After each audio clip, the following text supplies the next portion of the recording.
Okay, CCS Adapter unboxing. And we'll talk about this.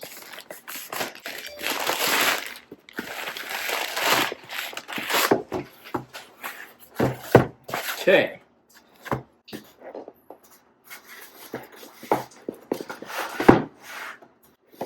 Well, I was going to try to open this without damaging the box, but it does not seem like that's possible. Clearly you have to open it this way.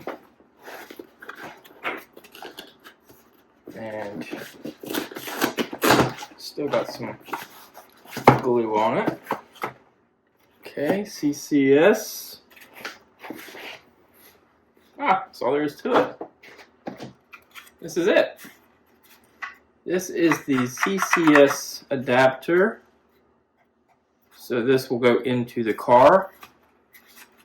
The CCS plug will into this. So what CCS is, this is the SAE standard J1772, I believe it is, or is it J1776, something like that. And so it's basically just that portion, that round circular portion really is all it is. And that's what's on, like Chevy Bolts, your plug-in hybrids have this. And then what they did is they combine the SAE J1, whatever it is, and they, with a secondary standard, and they took two standards and they combined it together. And so this is your high voltage DC connection, while this one is just an AC connection. So this is going to be by itself going to be a level 2 charger. It's going to give you 50 amps or at 220 volts, and it's all AC. You add in the DC to get the fast charging. So superchargers, Tesla superchargers, is DC fast charging. So other cars like your Ford Lightnings or pretty much anything other than Tesla uses this combination standard on their plugs so that they can also charge at fast charging rates. This is what gives you the ability to charge at, say, 10 minutes, 20 to 80%, 15 minutes, 20 minutes, depending on the car, and also depending on the charging station output capabilities. So, what Tesla has done, opened up their supercharging network, and since they're doing that, that means there will be more people at the supercharging networks, which means I want to have the ability to also charge at the chargers that are for them. Back to the supercharging. So it also so this is going to give me the capability to charge my Teslas. I say Teslas, actually just Tesla at Electrify America, Blink stations, EV Go stations, charge point stations, high voltage DC, and several others that are coming online at all times. So, and it just gives me more options so that I can charge. Now that the supercharging network is opened up to other vehicles, my car is now opened up to other ones that do need an adapter. My Model 3 does not have the capability to use this, so but the Model Y that we just got, 2023 Model Y, does have that capability. If you've bought a 2023 Model Y or any car in 2023, they will have the capability of doing this if it's a new car. I believe many of the model year 2022s also have the capability. And what you do is you go into your car, and we'll show this on the screen, but you basically go in and you go to your about your vehicle, software,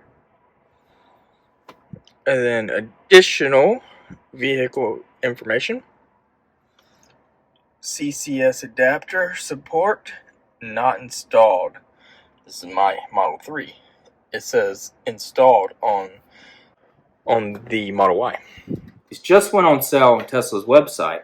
There are other companies that make these, and you can get those sometimes at a lower price, sometimes at a higher price, but they don't charge up to the charge rates that this does. I believe this will charge all the way up to 175 kilowatt speeds, which is pretty quick. It's not as fast as the version 3 superchargers, which are 250 kilowatt hours. But version 2 superchargers are 150. So this would be quicker than that. I'll give you an example. We go down to Florence, South Carolina a lot. There are superchargers in the Florence Mall, and all of those are version 2, so they are 150. But then there are Electrify America stations at the Walmart in Florence, which this could work at, and it has the capability of charging at 250 or 300 even possibly at those stations, I believe. So I could potentially charge faster using this adapter at those stations. There is some differences whenever you plot your course to go to a supercharger, where your car knows you're going to a supercharger based on navigation. It preconditions the battery automatically so that the battery gets to the right temperature, which means you can charge at faster rates.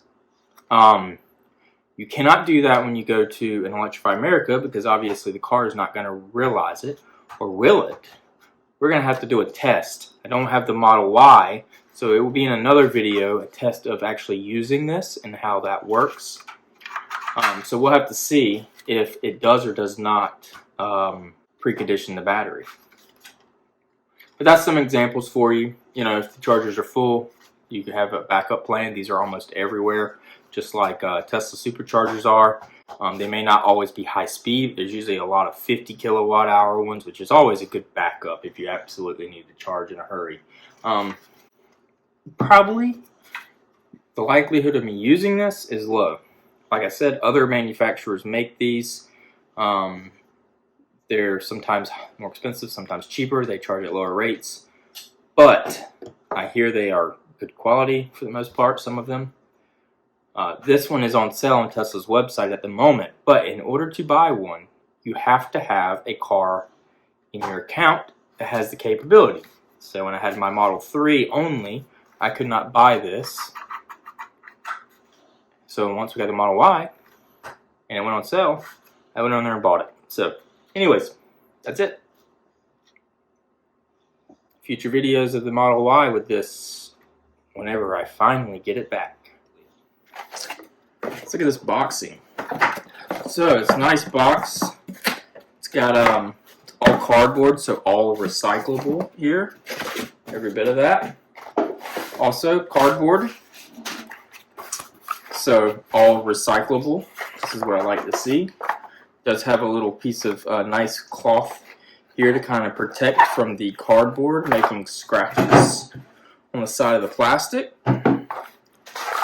And then it has this desiccant bag just to keep moisture out, because obviously these are fragile electronics. Although this is waterproof when the connections are made, you still don't want moisture just gathering up in a box, right, when it sits on a humid shelf, because you could still get moisture into the internal portions that would damage it. So that's the reason for that.